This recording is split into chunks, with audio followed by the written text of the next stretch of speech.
नाज़रीन नासिन काज़ी अहमद में tool plaza कायम करण खिलाफ शहर में शटर बंद हड़ताल की वई आहे। तफ़सील मालूम था गुलाम हैदर उन्नड़ टेलीफोन लाइन ते मौजूद है। गुलाम हैदर कहिड़ा तफ़सील आहिनि?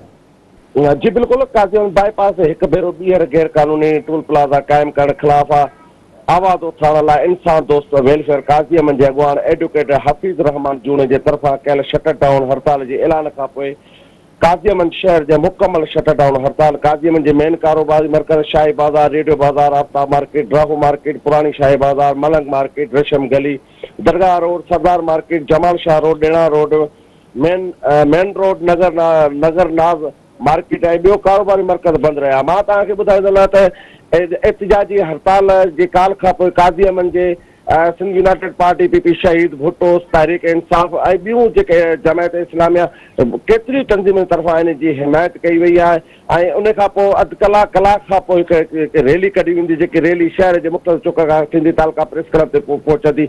उन खां पोइ मां तव्हांखे ॿुधाईंदो कि समाजी तंज़ीम तरफ़ां वहीद खोसे तरफ़ां हिकु सुभाणे बुख हड़ताली कैंप क़ाइमु कयो वञे पे टूल प्लाज़े जे अॻियां। जी गुलाम हैदर उन्नड़, मेहरबानी तफ़सील ॾियण जे लाइ।